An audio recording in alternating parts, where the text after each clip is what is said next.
Today's a pretty serious operation. We're talking about a true relative of the dinosaurs and one that's known for its sheer aggression. It's a two-man operation and that's why Obi's here to help. And this isn't a bin, it's a shield. Introductions are scary to say the least. If we have to, we're gonna have to put our bodies on the line, but hopefully it doesn't come to that. Now I guess you're wondering what it possibly could be. Let me introduce you to the cassowary. Numbers in the wild have dropped to less than 1,000. It's another Australian animal in sad decline, but there's a captive breeding program and we're a successful part of it.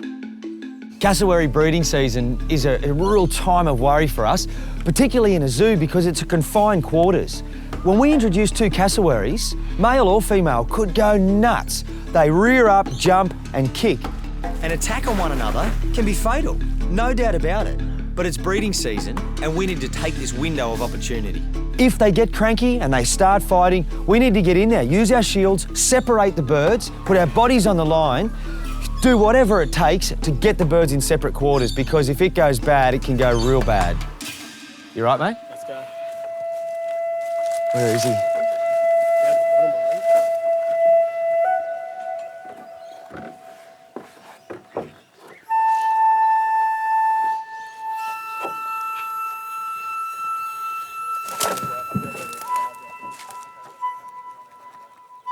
He's really interested in this female, but it's hard for us. We've got to get him over to that gate to get him in, and he's not sure about us. But you can see now his bottom, the feathers on it are all fluffed.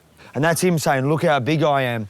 You know, at this time of year, if there's any time of year that a cassowary is going to attack, it's now. It's a delicate operation, and there's no rushing a cassowary. He's going to do what he wants. Cheeky boy. That's it. Okay, I'll get that gate, Obes. Just hold him for a sec. You got him, mate? Gate's open. That's good. Yep, come on. That's a boy. And he's in. Now the drama really begins.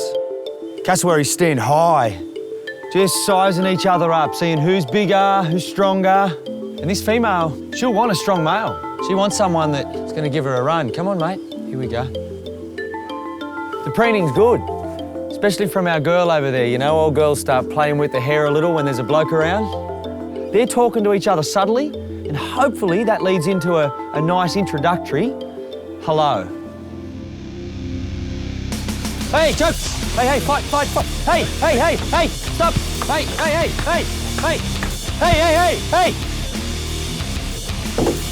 Hey!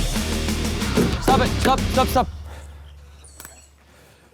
So they've just had a fight, instigated by the male. He's the smaller bird, but always more aggressive.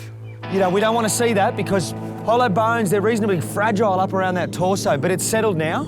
That's about as fierce as we'd ever want to see. He got 2 or 3 kicks in to the side. That doesn't mean that they won't mate. That's a little scrap, you know, a bit of a feeler as to who's strong and what are we all about. Things could settle now and progress well. Look, she's booming. You know, scientists reckon that cassowary's boom could be the key to understanding how dinosaurs communicated. From here it sounds like a truck going by in the distance. You can feel your insides vibrate. We've been in here for half an hour. I think if anything romantic was going to happen, it would have by now. We're going to try and bring the female through. This was the male's yard, but it doesn't matter, we just need them apart. I spoke too soon. Looks like round 2 is kicking off. In. Hey! Stop, Jokes. Hey! Stop it. Hey, cut it. Yep, out of the way. The male's stringing together some serious blows. But look at that. It's not all one way.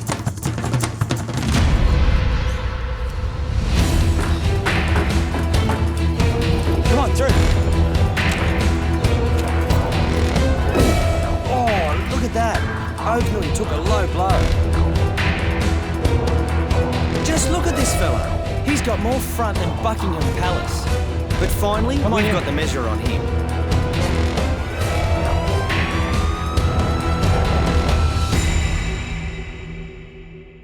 Introductions for dangerous animals are always testing for the animal and keepers. And as far as they go, that was hard. That did not go smooth. Very violent. We've had to split the animals, male back in his yard, female in her yard. All we can do now is sit, wait, try again in a week. These limestone caves are a historical timepiece that have provided insight into the history of the Earth. As for wildlife down here, there isn't much, but what there is fascinating. This is a cave cricket. Now, this species is only found throughout Tasmanian caves, and they're perfectly adapted to live in the caves. They've got super long legs, and their antennae stretch so much longer than their body. Now, that's because their primary sense is touch. No point having good eyesight in a dark cave. They live a precarious life just on the inside of the cave entrance. But the food they need, vegetation, is found outside the cave. So as night falls, they need to do the trip daily to find their food. But that's not necessarily an easy trip. And this is what he's got to be wary of. This is a Tasmanian cave spider, and they spend their whole lives inside the caves. Now, each night as the cricket passes through, he's got to get past this spider's web. Now, they're quite unique and perfectly adapted to live inside the caves. Their webs are made on a horizontal plane against a flat surface. There's nothing flying in here, so a traditional spider web that may be vertical and span a distance has no use. They need to catch the cricket as it walks by. Now, the spider has another trick. Instead of just having one web, it has two. And if the cricket was to fall through the first, it's captured by the second. This spider can live for over 10 years and grow up to 18 centimetres. This one's nearing full size. And they're called a book lung. Now, what that means is that they have a very primitive set of lungs, and they're actually on the outside of the body, nothing like ours. Now, the way the lung works is like a book, open and close, open and close, and that draws in humid air to keep the lungs moist, drawing the oxygen to circulate around the body. The closest living relative of the Tasmanian cave spider is another cave-dwelling spider found in Chile, across the Pacific Ocean on the other side of the world. How did that come to be? Well, these spiders were alive in the time of Gondwana, before the continents split.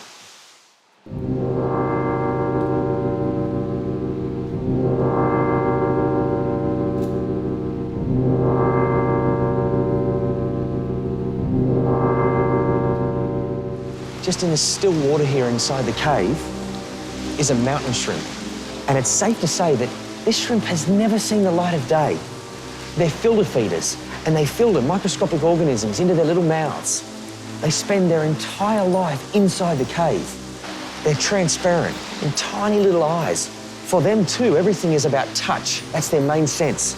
So their little legs, and there's lots of them, are covered in hairs, and they feel their way around. They're about the only living thing, apart from microorganisms, that you'll find in the water inside the cave.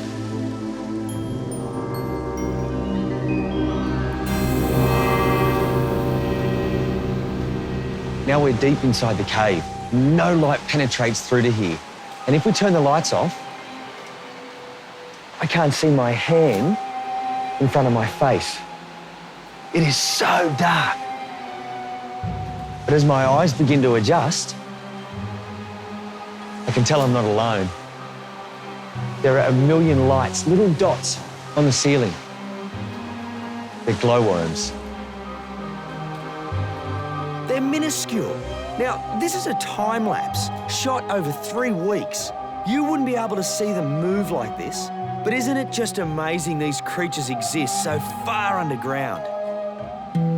I'm at the Maricopa Caves in Tasmania. Now, if you've ever debated the age-old question of what's a stalagmite or stalactite, then fear not. Tim's here to settle the argument. As rain falls above ground, it absorbs carbon dioxide. This creates carbonic acid, like your soft drink. As that seeps down through the porous earth, it creates a chemical reaction with the limestone and dissolves it. As the water continues down, it now carries with it minerals. One of the main minerals is calcite. As it enters the cave, the liquid deposits the calcite, which begins forming what's known as straws. And every now and then, a straw gets blocked. And over thousands of years, the walls of the straws thicken until eventually you end up with monsters like this, stalactites. As the drips continue to fall, they hit the ground, depositing more calcite. This builds up, creating stalagmites. Every now and then, they meet in the middle and form a column. Now, there's 3 examples here. One that almost has, one that recently has, or still a few thousand years ago, and one that's been together for a long time.